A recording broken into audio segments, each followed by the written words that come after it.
हरि ओम। नमः सर्वेभ्यः बंधुओं। तथास्तु संस्कृत अकादमी आप सभी का हार्दिक अभिनंदन करते हैं। आज हम एचटेट द्वितीय स्तरीय परीक्षा के पाठ्यक्रम के अंतर्गत अव्यय के विषय को देखेंगे। इसमें हम जो भी हमारे पाठ्यक्रम में अव्यय दिए गए हैं उन अव्ययों के विषय में चर्चा करेंगे और उनसे संबंधित कुछ अन्य बातों को भी जानेंगे, जिससे अव्यय के विषय में जो भी हमारे मन में संदेह होगा या जो भी जिस जिस प्रकार से भी प्रश्न पूछा जाएगा उस सब का हम प्रत्युत्तर दे पाएंगे।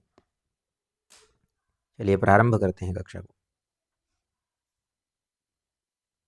सर्वप्रथम जब हम अव्यय या किसी भी सिद्धांत को, किसी भी शब्द को समझते हैं या किसी भी विषय को समझते हैं तो उसके लिए सबसे पहले हमें उसकी परिभाषा का पता होना चाहिए। परिभाषा क्या है, अव्यय शब्द की परिभाषा क्या है, या फिर अव्यय जो व्याकरण का एक अंश है, किसे हम अव्यय कहेंगे। उसके लिए हमें एक श्लोक ध्यान रखना पड़ेगा। सदृशं त्रिषु लिंगेषु, सदृशं त्रिषु लिंगेषु सर्वासु च विभक्तिषु वचनेषु च सर्वेषु यन्नाव्येति तदव्ययम्। इसके अर्थ को समझने के लिए सबसे पहले प्रथम चरण जो श्लोक का है, सदृशम त्रिषु लिंगेषु, तीनों लिंगों में जो सदृश हो, सदृश माने समान हो। तो संस्कृत में जब हम व्याकरण इत्यादि का अध्ययन करते हैं या शब्दों को देखते हैं तो उसमें पुंलिंगम, स्त्रीलिंगम, नपुंसकलिंगम, तीन प्रकार के लिंग होते हैं। जैसे रामः,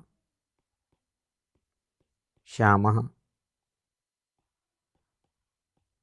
सुरेशः, गणेशः इत्यादि जो शब्द हैं वो सब पुल्लिंग शब्दों की श्रेणी में आते हैं। इसी प्रकार से नदी, लता, सरस्वती, सीता इत्यादि जो शब्द हैं वो हम स्त्रीलिंग शब्दों की श्रेणी में उनको रखते हैं। नपुंसकलिंग में पत्रम, द्वारम, नेत्रम, उपनेत्रम इत्यादि शब्दों को नपुंसकलिंग श्रेणी में रखा जाता है। तो अव्यय शब्द जो होगा वो भले ही पुल्लिंग के साथ में उपयोग उसका किया जा रहा हो, स्त्रीलिंग शब्द के साथ में उसका उपयोग किया जा रहा हो, या तो नपुंसकलिंग के साथ में किया जा रहा हो, उसमें किसी प्रकार का कोई परिवर्तन नहीं आएगा, वो डिक्लाइन नहीं होगा उसमें। तो सदृशम रहेगा, माने समान रहेगा, सदृशम त्रिषु लिंगेषु। इसके बाद सर्वासु च विभक्तिषु, और सभी विभक्तियों में भी क्या होगा, सदृशम, सदृशम रहेगा। तो तीनों विभक्तियों में भी सदृशम रहेगा, सर्वासु च विभक्तिषु।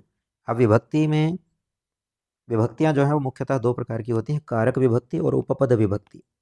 कारक और उपपद।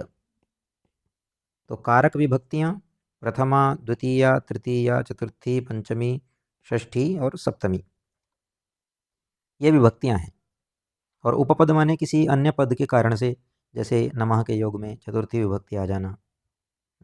तो इस प्रकार से जो हैं हमारे उपपद विभक्तियां भी कुछ होती हैं। यहाँ कारक और उपपद दोनों प्रकार की विभक्तियों में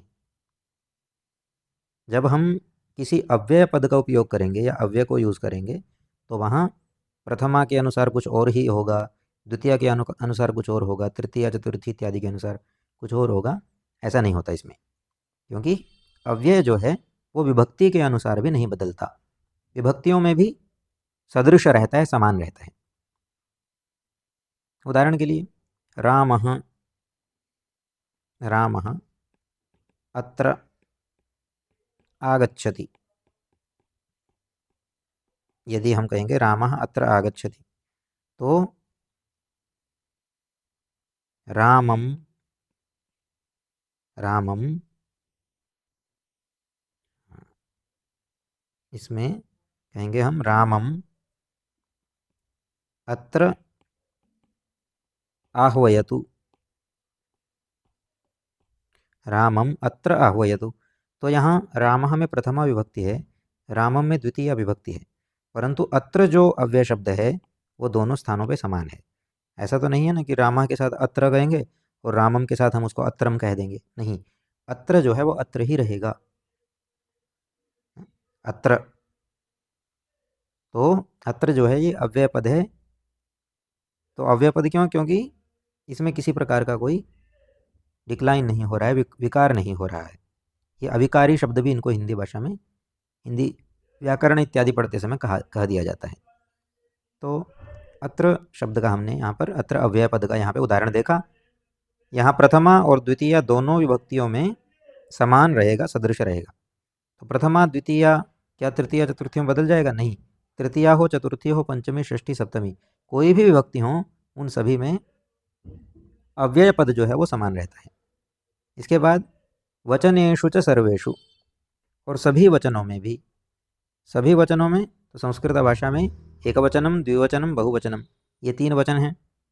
एक वचनम किसी एक व्यक्ति को निर्देशित करने के लिए, जैसे रामः, द्विवचनम रामौ, बहुवचनम रामाः। रामः अत्र आगच्छति, रामौ अत्र आगच्छतः, रामाः अत्र आगच्छन्ति। तो क्या वचन के कारण से यहाँ अत्र और यहाँ अत्रौ, यहाँ अत्राः ऐसा हो गया क्या? नहीं, अत्र जो है वो अत्र ही रहा। क्यों? ये अव्यय पद है। अव्यय पद जो होता है वो वचन के अनुसार भी परिवर्तित नहीं होता है, वहाँ भी सदृश रहता है। कहने का भाव ये हुआ।